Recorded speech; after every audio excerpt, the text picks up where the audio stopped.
Good morning, students. Welcome to online class.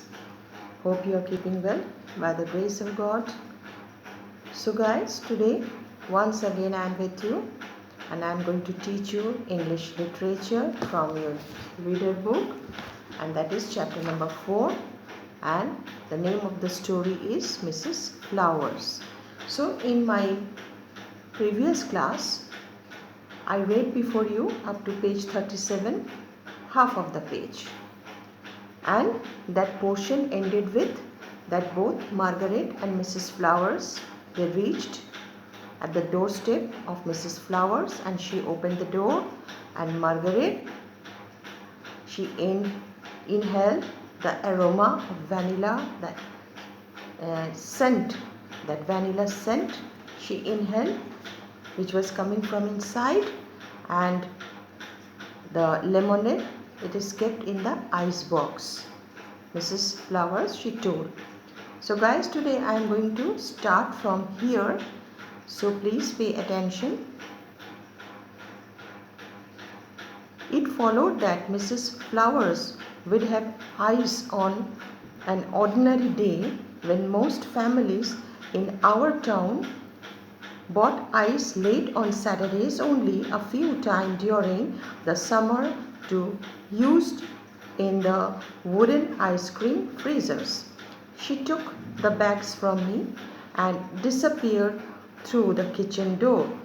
I looked around the room that I had never in my wildest fantasies imagined I would see brown photographs leered or threatened from the walls, and the white, freshly done curtains pushed against themselves and against the wind.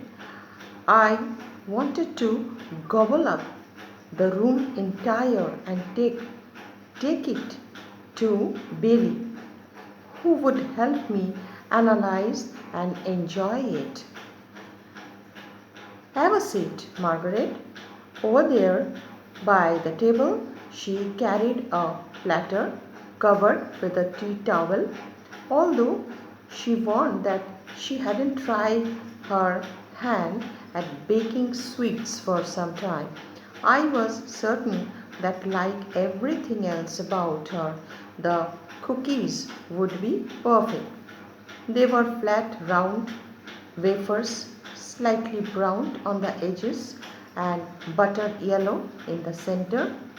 With the cold lemonade, they were sufficient for childhood's lifelong diet.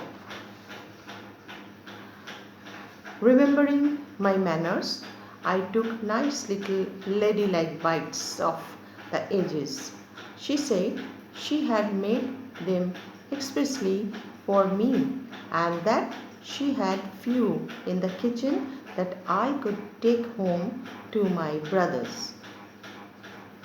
So I jammed one whole cake in my mouth, and the rough crumble scratched the inside of my jaws. And if I hadn't had to swallow it, I would have been a dream come true. As I ate, she began the first of what we later called my lessons in living. She said that I must always be intolerant of ignorance but understanding of illiteracy, that some people unable to go to school were more educated and even more intelligent than college professors.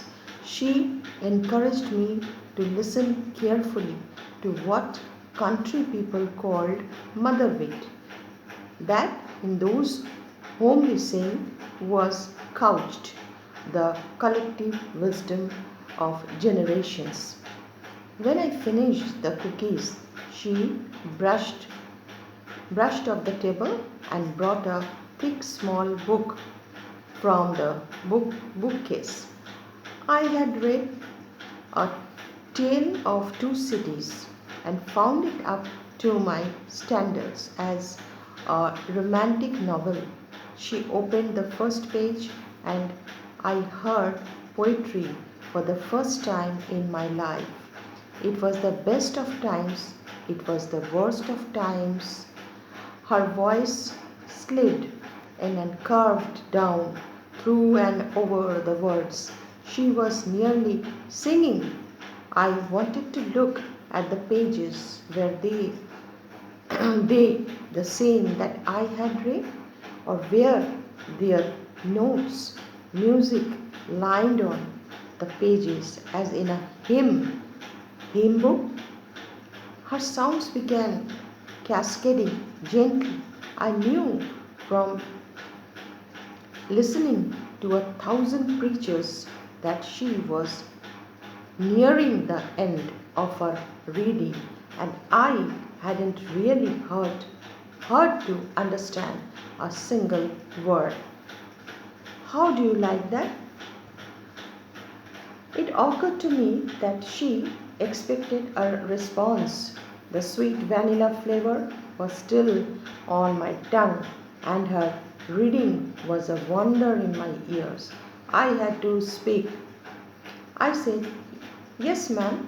It was the least I could do, but it was the most also. There's one more thing.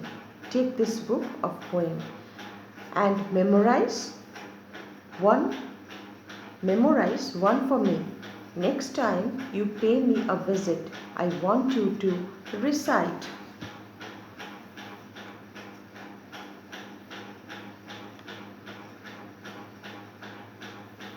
I have tried often to search behind the sophistication of years for the enchantment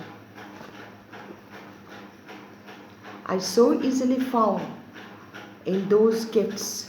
The essence escapes, but its aura remains to be allowed, no invited into the private lives of strangers, and to share their joys and fears was a chance to exchange the southern bitter wormwood for a cup of meat with beowulf, or a hot cup of tea and milk with olive twist. When I said aloud, it is a far, far better thing that I do than I have ever done. Tears of love filled my eyes and my selflessness. On that first day, I ran down the hill and into the road and had the good sense to stop running before I reached the store. I was liked, and what a difference it made. I was respected not as Mrs. Henderson's grandchild or Bailey's sister, but for just being Margaret Johnson. Childhood's logic never asked to be proved. I didn't question why Mrs. Flowers had singled me out for attention, nor did it occur to me that Mamma might have asked her to give me a little talking to. All I cared about was that she had made tea cookies for me and read to me from her favorite book. It was enough to prove that she liked me.